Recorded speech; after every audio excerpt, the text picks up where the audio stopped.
Ja som Evelyn. A ja Marian a vítame vás pri novoročnom podcaste, v ktorom si dneska preberieme teda tie novoročné predsavzatia a to, ako ich možno dodržiavame alebo nedodržiavame.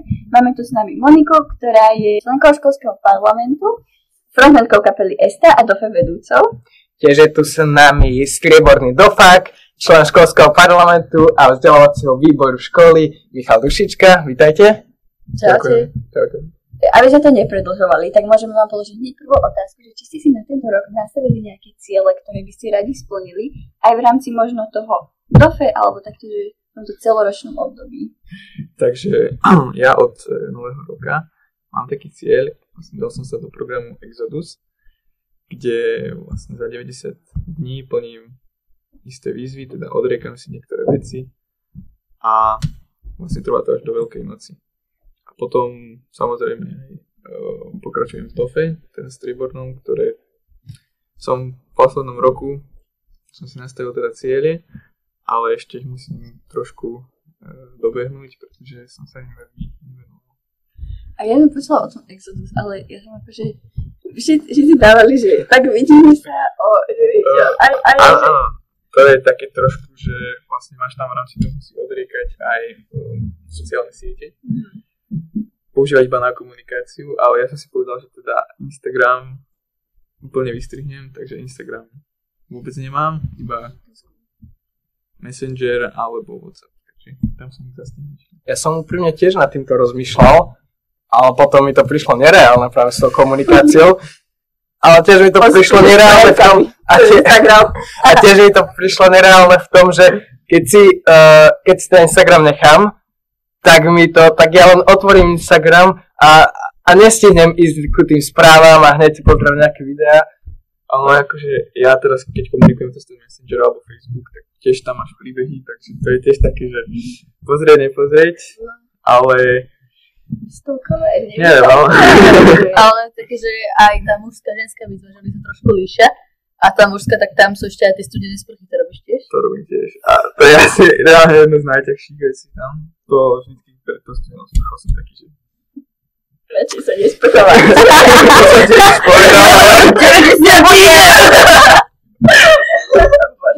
Nevedí sa nesmrdiť. Smrad for life. Nie, no je to také, že... Tam ja som potom pochopil, že vlastne nemusí mať úplne ľadovú tú sprchu. Stačí taká vlažná. Ale... Trošku povolovať. Ale tak je to akože masaker. Chýba mi to. Hlavne na nohy, keď si nemôžem dať do teplej vody. A ty, Monika? Nejaké ciele na tento rok? Ja akože takto, ja mám že také, že ciele, plány na tento rok, ale ja som zásadne proti novoročným predsavzatiam. Ja ich úplne, že z duše nenávidím, pretože ja som si ich zvykla dávať. Akože nie nejak, že pravidelne, ale mala som nejaké, ale proste tým, že ja som si ich dávala na nový rok len preto, že sa to na nový rok má, tak ja som to nikdy akože nedodržala. A proste ja som oveľa viac zastancom toho, že začni hoci kedy, ideálne nie v pondelok, a nie na začiatku roka, lebo to si všetci povedia. A tak od nového týždňa, lebo to ešte teraz, akože si pokazil tento týždeň, ale už ten nový si začneš dobre, ale nie proste, ja som zastancom toho, že ja si na niečím, akože čo sa mi nejakým štýlom páči, že by som chcela robiť, tak ja si nad tým akože popremýšľam, dám si nejaký čas na to, aby som si zhodnotila, či mi to stojí a potom proste začnem dnes. Začnem, že v tom dni, že nikdy nemám také, že začnem zajtra, lebo ja potom to zajtra nikdy nepríde. To zajtra nikdy neprišlo, keď som to chcela akože takto spraviť. Ja som proste videla video, že keď chceš proste nejaký cieľ spraviť, že začni hneď, že proste, že nie, že začni o hoďku, o dve, o dva, o dne, že začni hneď, že proste už teraz, že už keď aj máš niečo, že čo robíš, ale že to práve nechceš robiť, že skončí s tým a začni hneď. Čiže pre mňa akože také, že strašne, že ako ťažké, vieš, že proste skončiť a začať s niečím úplne iným, že... Takže keď si dáš ten čas na to, aby si to reálne premyslela a či to je realistické, či si to vieš reálne naplánovať v tom živote, tak nie je to také drastické, lebo keby začnem len tak s hocičím, že nerozmýšľam a bum, tak akože áno, tak to je ťažké, lebo vlastne ty nemáš premyslenú ani motiváciu, ty nemáš premyslené v podstate vôbec nič, prečo to chceš robiť a jediné, čo tam mohlo byť, bolo možno to, že ja neviem, že si ti to páčilo na 20 minút, tak si povedal, že nevieš, TikTok mi povedal. Lebo akože taký človek začína s veľa vecami, ale proste keď si dáš to, ja neviem, že pár dní na to, aby si porozmýšľala nad tým, že či reálne si to vieš do toho života zaradiť, tak keď začneš proste v ten deň a už máš vymyslené, akože nie že vymyslené, premyslené to, že prečo to chceš robiť, tak s tým proste nesekneš len. Takže ja neviem, ja to mám osobne tak, že ja keď začnem, je mi oveľa ťažšie prestať, ako všeobecne začínať. Že ja strašne ľahko začnem s vecami a strašne ťažko s vecami prestávam. Že proste, možno to je taký paradox, ale mám to tak, že skrátka, napríklad, uvediem to na príklade, že ja som hrala na klavíri 11 rokov a ja som, akože, posledné 2 roky už boli také, že som to viacej podľa mňa flákala, ak som reálne, akože ma to bavilo, ale ja už som to robila. To už bolo súčasť mojej identity a ja už som sa toho strašne ťažko púšťala, že je to pre mňa také, že začnem veľa vecí, ale ja strašne ťažko veci ukončujem a potom mám rozbehnutých strašne veľa vecí a je pre mňa veľmi ťažké sa ich púšťať, že ja skôr mám také, že ja musím premýšľať nad tým, že čoho sa chcem pustiť a chcem niečo nové začať, lebo už nie je veľmi realistické, aby som si nakladala nové veci. Čiže je to skôr v takých prioritách, že rozložiť si to tak, aby som robila veci, ktoré reálne ma aj naplňajú a nerobím ich len preto, že som ich niekedy začala. Akože ono to je dosť cool, pretože napríklad ja mám zase ten opačný problém, že sa mi že ťažko začína a ľahko končí, lebo ono je to také, že je ľahké ako keby zostať v takom svojom životnom štýle, ktorý máš, ktorý je možno nie je dobrý, ale že zostať v tom, čo je zabehnuté, aj keď že chceš to zmeniť, lebo jednoducho to je už také, že mne sa to proste ťažko takto určuje ciele, hlavne napríklad, že na dofe, že ja som si učila proste ciele. To je akože dosť dobre a premýšľala som nad tým, že proste v tomto sa chcem zlepšiť, že a takto sa zmeniť, ale stále mi je to proste, že chcem to robiť, ale je mi to ťažko, lebo ja už som tak proste zabehnutá, že v takých tých svojich každodenných veciach, že neviem teraz, že prehodiť a že teraz budem každý týždeň chodiť behať, že pre mňa je to také, že akože ono je to veľmi ťažké, tam tá motivácia je, že takto, no a je to viac o disciplíne ako o tej motivácii,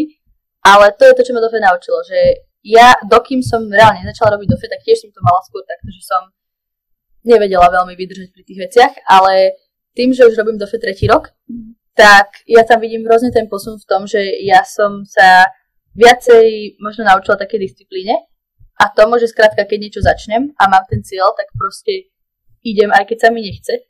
A je to, akože je to veľmi ťažké, nehovorím, že to je také, že tak som sa to naučila, tak už je to ľahké. Ono to je ľahké, aj keď už akoby tvoj mozog to chápe a už máš ten návyk nabudovaný, ale vybudovaný, akože nabudovaný je výborné slovo, ale je to proste o týchto návykoch, presne, ja to strašne vidím, že na začiatku toho dofe tie oblasti, čo som si dala, ja som si tie návyky nevedela vybudovať, strašne dlho mi to trvalo a bola som čisto len na báze motivácie, že ak nebola motivácia, tak boli týždne, kedy som nevyšla behať. A v tomto si myslím, že je lepšie si dať také primitívnejšie to prvé predsavzatie, alebo práve, že také, čo je ľahko dosiahnuteľné, alebo práve, že nejaký ten veľký kus a kde je väčšie riziko, že neúspeješ. Dobrá otázka, akože ja si myslím, že to je asi také individuálne, že niekomu možno pomôže veľký cieľ, niekomu skôr taký, ktorý vidí akože ľahšie dosiahnuteľný. Pre mňa osobne si ja myslím, že bolo fajn, že som si nedala také ciele, ktoré som nevidela ako nejaké vážne, že brutál veľké, že boli to také malé kroky, bolo to, že 5 kilometrov som mala na beh, že za 30 minút a ešte niečo. A akože dobre, to bol asi najväčší cieľ z celého toho, ale že ostatné oblasti som si tak nastavila, že boli to pre mňa ciele, ktoré mala som akože nejakú cestu, ktorá bola nutná ju prejsť, aby som sa dostala k tomu cieľu, ale videla som, že to je proste zvládnutelné.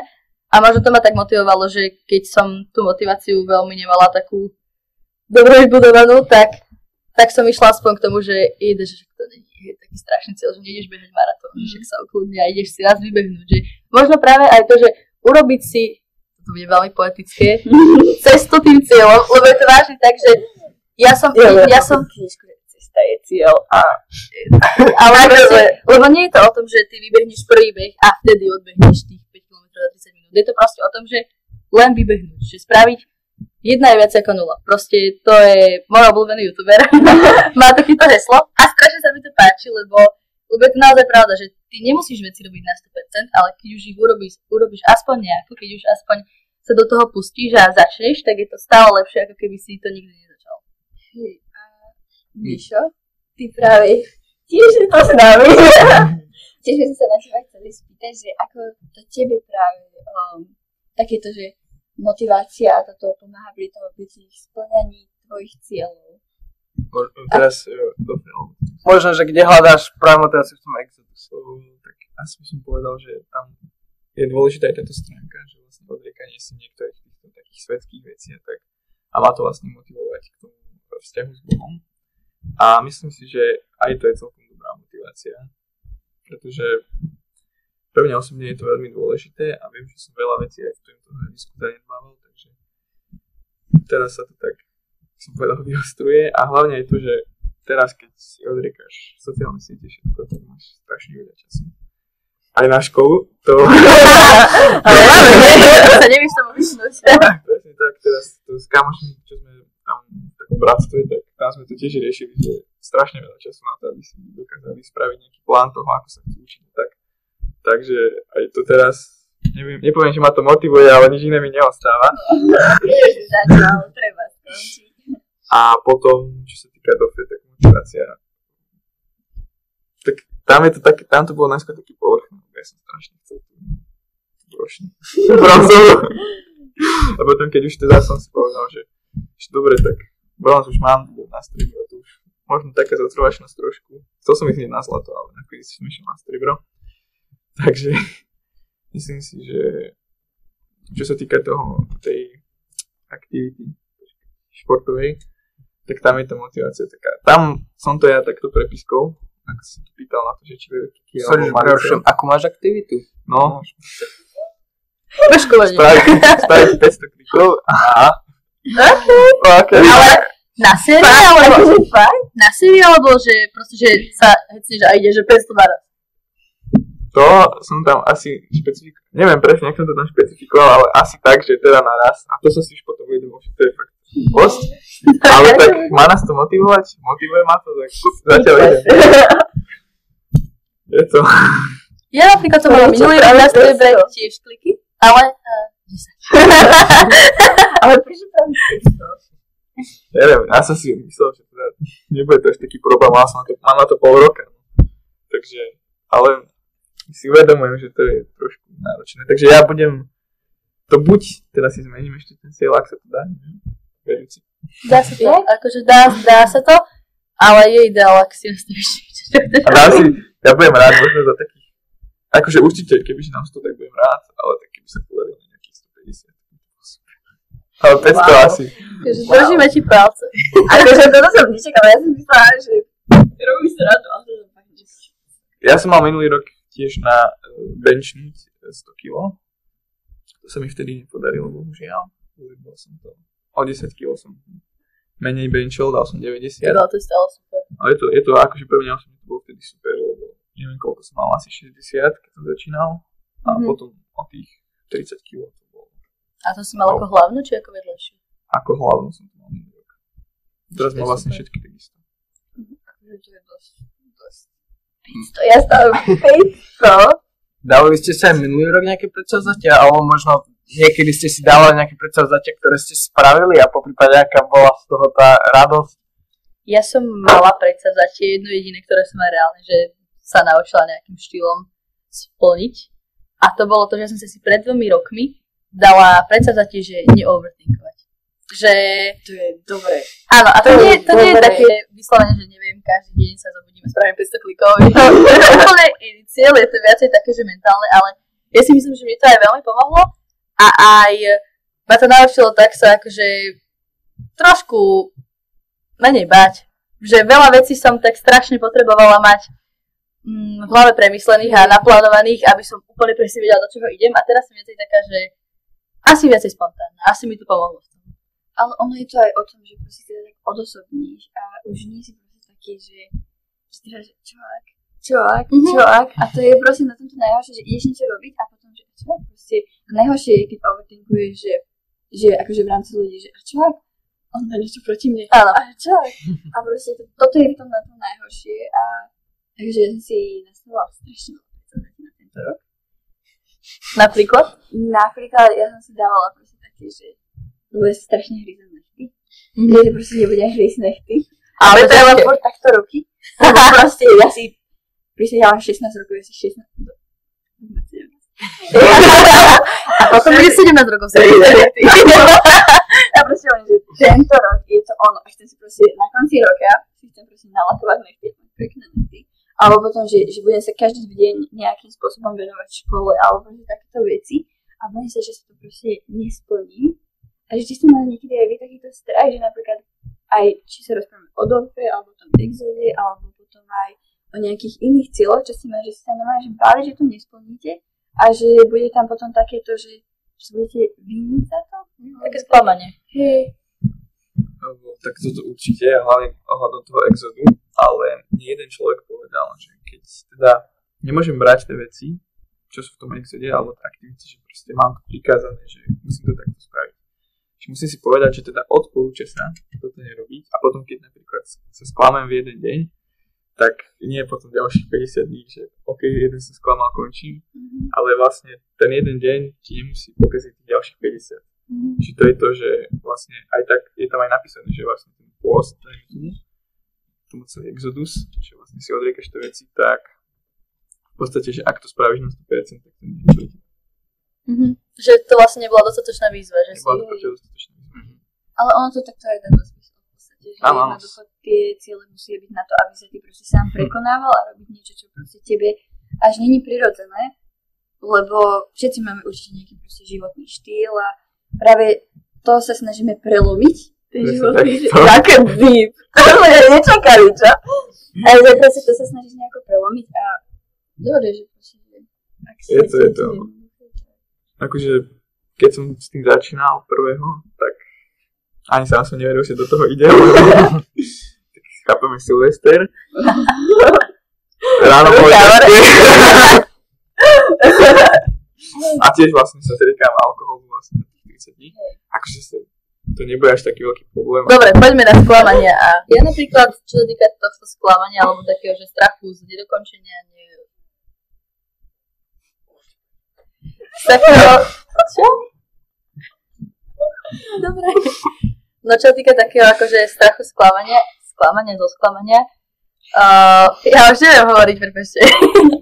Ale nie je to také, že napríklad mám to aj teraz, lebo nastavila som si to tak, že mám dve oblasti, ktorých som si myslela, že že dobre, to si pôjdem takto a potom, veľké dobrovoľníctvo spravím si. Teraz to mám skôr tak, že to dobrovoľníctvo je tá najľahšia časť a strašne sa borím s obidvomi oblastiami, aj talent, aj šport, lebo vyskytli sa aj tam rôzne také prekážky, akože oni sú nie nejaké že veľké, ale je to také, že úplne seriózne zvažujem, že či tie veci ukončiť, či začať niečo nové, či pokračovať, ako pokračovať a potrebujem sa teraz trošku nechať preležať hlavou, lebo sama neviem a už som sa o tom aj s viacerými ľuďmi rozprávala a asi sa to nedá vyriešiť inak ako len časom, len máš to na tomto, že ja už 3 mesiace tie veci robím, že to dobrovoľníctvo som začala neskôr, ale hen tie veci už, to je to, že ja nerada takto ukončujem veci, že už keď, dobre, nemám problém ukončiť veci, že po týždni, lebo to ešte ani neviem, že som začala, to je dobre, týždeň, ale ja keď akože už reálne vidím, že 3 mesiace niečo robím, tak som, že neexistuje, že ja už to dokončím, že ja to 3 mesiace robím. A je to pre mňa také, že zároveň vidím, že je to strašne ťažké. A neviem, vôbec netuším, že či to reálne dokončím, ale chcem, lebo ja sa tých vecí nechcem pustiť. Lebo už 3 mesiace sú dosť, ale že či máš na tom dobrovoľníctve a môžeš s tým porovnať s tými ja mám na tom dobrovoľníctve to, že som dofe vedúca. A akože takú všeobecne pomoc pri správe dofe na škole a to je reálne to, čo ma baví, to je to, čo proste vidím, že prináša nejaké výsledky a nie je to pre mňa ťažké sa tomu venovať, lebo je to tiež už taký zvyk, návyk, že skrátka, keď si zapíšem svoje dofe, tak si pozriem aj akože mojich dofákov a aj oni ma strašne motivujú, že dofe vedúcovstvo je skvelé dobrovoľníctvo a ja som strašne rada, lebo vďaka nemu reálne akože nachádzam tú motiváciu to robiť ďalej. Ale ja mám teraz na športe turistiku. Čo by ste si nepovedali, že je nejaké akože až taký oný... To som počul, že to je strašné. Prepal. Ale ja nemám ani nejaký, že strašný cieľ, že ja mám proste prejsť 15 vrcholov v tribe, čiže akože ono to dá len. Ja som na poslednej túre stretla muflóny. A to bola druhá túra z tých 15. A ja som sa strašne zlakla. Ja som sa vážne, že brutál zlakla. A je to také, že... No, ja som zvedavá, že či to reálne budem pokračovať ďalej, lebo ja viem, že ten nič nespraví. Ale je to proste nepríjemné, lebo ja milujem... Áno, lebo ja milujem túry také, kedy proste si idem, neviem, že tam nikto je, maximálne stretnem nejakých ľudí, akože ja viem, že človek je častokrát akože šiel stretnúť takto ako zjeda, ale ja som taká, že dobre, pani Zlatá, pozdravím, idem ďalej, ale že proste čo mu Flora nepozdraví? Mohla by to nedá pozdraviť. Aj to je tiež problém. Ale áno. A je to úplne také, že my sme boli skoro na tom vrchole. Už sme vlastne išli totálne, že na hrebeň to bolo, že 50 metrov. A ja som raz začala mať strašne nepríjemný pocit. Úplne taký pocit, že ja som cítila, že tam nie som sama. A strašne ma to vylakalo. A ja som sa tak úplne zastavila, a som tam bola s rodinou a ja len, že taký čudný pocit mám, že by sme tu nemali byť. A oni sa na mňa úplne pozreli, že choď ďalej, že nepremýšľa takto z blbosti.